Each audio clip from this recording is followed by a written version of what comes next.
Selamat malam, perkenalkan nama saya Winda Purutamba, saya dari kelas 12 MIA 3.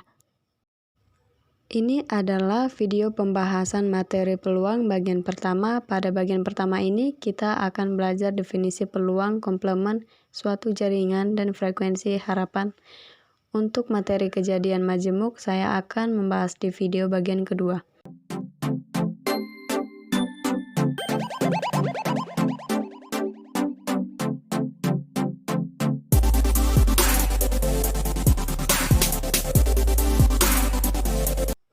Oke, kita sekarang akan membahas materi peluang bagian pertama. Kita mulai dari definisi peluang. Peluang adalah besarnya kemungkinan terjadinya suatu kejadian. Nah, secara matematika, peluang ini bisa kita hitung. Peluang terjadinya suatu kejadian A, rumusnya itu seperti ini. PA sama dengan NA dibagi NS, di mana PA ini adalah peluang kejadian A, NA adalah banyaknya cara atau banyaknya kemungkinan A terjadi. NS ini banyaknya semua kemungkinan. NA dan NS ini bisa kita cari menggunakan konsep kaidah perpecahan yang udah kita pelajari. Teman-teman masih ingat kan? Tentang permutasi dan kombinasi ini akan kita gunakan lagi di materi peluang ini. Nah, rentang peluang ini ada di antara 0 sampai 1. Peluang suatu kejadian itu lebih besar atau sama dengan dari 0 dan kurang dari sama dengan 1. Ketika peluang suatu kejadian 0, begitu artinya kejadian itu mustahil terjadi, dan ketika peluang 1 pasti terjadi. Untuk lebih jelas, teman-teman perhatikan contoh berikut ini. Contoh 1. Sebuah dadu dilemparkan 1 kali. Berapa peluang muncul jumlah mata dadu yang merupakan bilangan prima? Oke, teman-teman tahu kan dadu itu ada 6 sisi. Ya, jadi kalau kita lempar suatu dadu, kemungkinan bilangan yang muncul itu seperti ini, 1, 2, 3, sampai 6. Di sini yang ditanyakan adalah peluang munculnya jumlah mata dadu yang merupakan bilangan prima. Kita lihat dari 1 sampai 6, bilangan primanya mana aja, ini kan. 2 kemungkinan 3 prima juga, dan 5 ini prima juga. Jadi banyaknya kemungkinan A ini adalah kejadian muncul prima ada berapa? Ada 3 kan, bilangan 2, 3, atau 5. NA banyaknya kemungkinan A. Banyaknya kemungkinan muncul bilangan prima itu ada 3. Sekarang kita tentukan NS-nya. NS ini banyaknya kemungkinan ketika kita melempar sebuah dadu, banyaknya kemungkinan ada 6 yang bisa muncul angka 1, 2, 3, dan sampai 6. Gitu kan? Jadi peluang muncul prima berarti NA dibagi NS. PA sama dengan NA dibagi NS 3 bilangan 6 berapa? Sama dengan 1/2. Nah, jadi peluang muncul jumlah mata dadu yang merupakan bilangan prima adalah 1/2. Oke, sekarang kita lanjut ke contoh kedua biar lebih jelas. Sekarang kita bahas contoh kedua. Dari 7 orang pria dan 5 wanita akan dipilih 4 orang secara acak. Berapakah peluang 4 orang dari terpilih yang diantara pria dan 1 wanita? Oke, sekarang kita coba selesaikan permasalahan ini. Di sini ada 7 orang pria dan 5 wanita. Jadi saya tulis saja begini, ya, 7P, 5W. Sementara yang dipilihkan 4 orang ya. Kita akan memilih 4 orang dan pertanyaannya berapa peluang dari 4 orang ini. 3 diantaranya adalah pria, jadi dari 4 orang ini berapa sih peluang yang terpilih adalah 3 pria dan 1 wanita. Oke, misalnya terjadinya A adalah kejadian terpilih 3 pria dan 1 wanita. Kita akan mencari NA. NA ini banyaknya cara yang terpilih adalah 3 pria dan 1 wanita. Jadi di sini kita gunakan kombinasi, teman-teman. Kenapa kombinasi? Kita akan memilih 3 pria dari 7 pria. Kombinasi kita akan yang ada ketika kita memilih 3 dari 7 itu kan tidak urutannya. Jadi kita gunakan kombinasi, dari 7 diambil 3, kemudian kita akan memilih 1 wanita dari 5 wanita yang ada kali kombinasi. Dari 5 diambil 1, oke.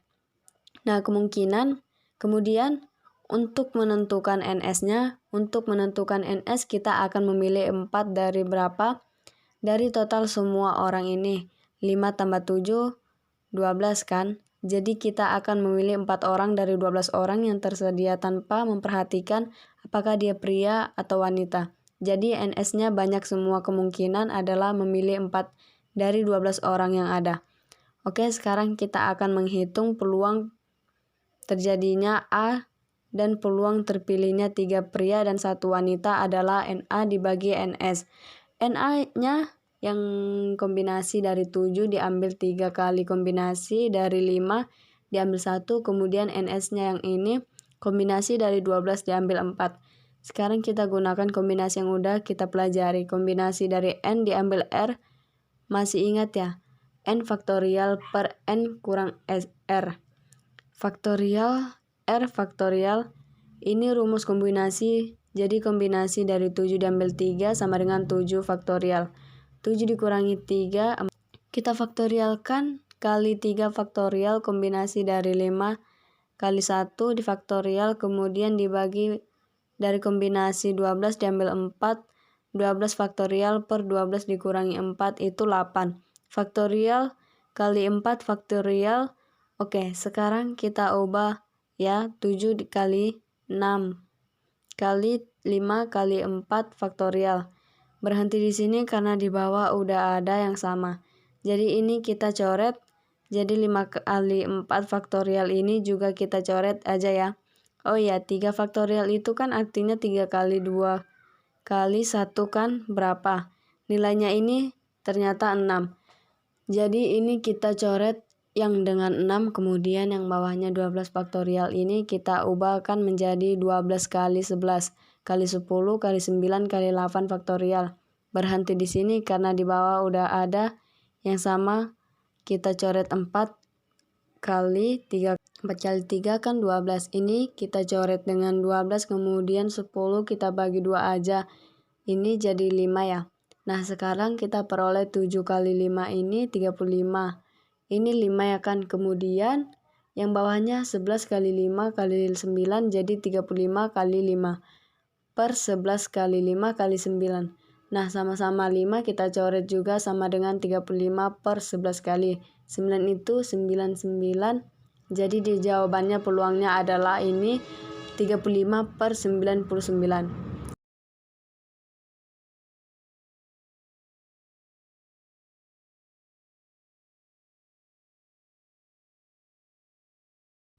Baiklah, kita akan lanjut ke materi berikutnya, yaitu komplemen suatu kejadian.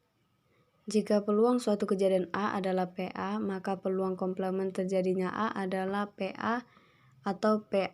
Ini adalah penulisan komplemen. Maksud dari komplemen suatu kejadian ini terjadinya sebaliknya. Teman-teman, misalnya saat kita melempar sebuah dadu, jika A ini adalah kejadian munculnya bilangan prima, maka A komplemen muncul bilangan bukan prima.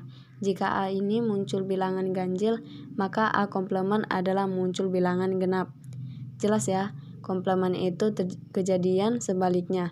Nah, secara matematika, rumus dari peluang komplemen suatu kejadian A, PA pangkat C, ini sama dengan 1 dikurangi peluang A. Untuk lebih jelas, perhatikan contoh berikut ini. Peluang seorang diterima di PTN idaman adalah 0,54.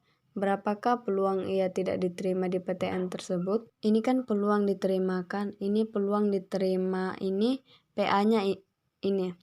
Yang ditanyakan peluang tidak diterima. Peluang sebaliknya berarti di sini yang ditanyakan peluang komplemennya. Jadi kalau PA-nya sama dengan 0,54, maka peluang tidak diterima atau peluang A komplemen itu 1 dikurangi PA. 1 dikurangi 0,54 berapa tuh? 0,46. Ini adalah peluang tidak diterima. Contoh lagi. Nah, sekarang kita bahas contoh kedua. 7 orang duduk mengelilingi meja bundar. Berapakah peluang 3 orang tertentu tidak akan duduk berdampingan? Oke, kita jawab. Misalnya kejadian A adalah ketika 3 orang selalu berdampingan, sementara di sini yang ditanyakan tidak akan duduk berdampingan. Artinya kejadian sebaliknya. Jadi kalau kejadian A ini 3 orang selalu berdampingan, maka ketika tidak ada berdampingan, itu adalah komplemennya ya.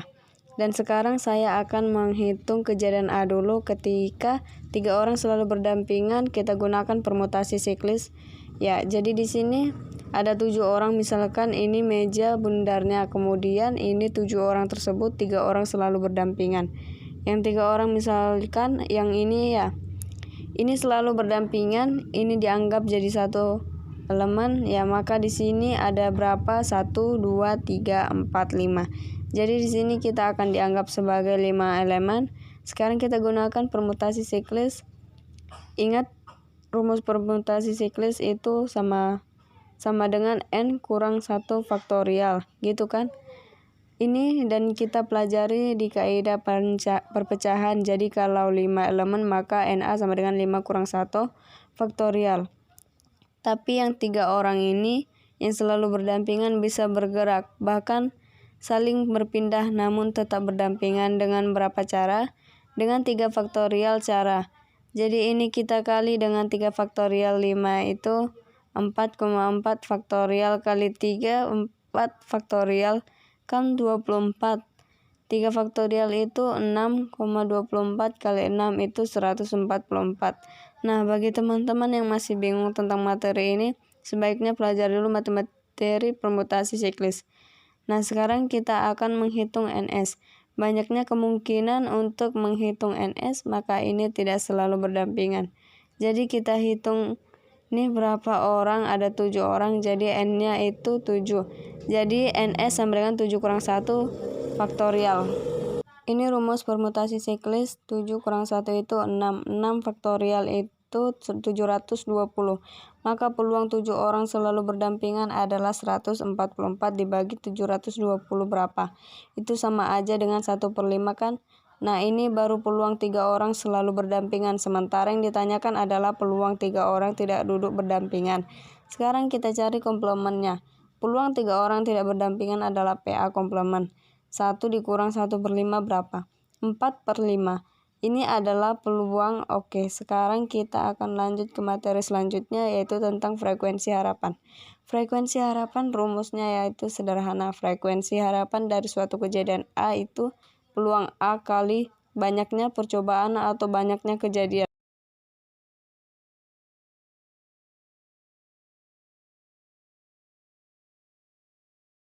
Pada pelemparan 2 dadu sekaligus sebanyak 72 kali, berapakah frekuensi harapan jumlah kedua dadu lebih dari sama dengan 10? Lebih dari sama dengan 10. Oke, sekarang kita selesaikan kemungkinan jumlah mata dadu lebih dari sama dengan 10.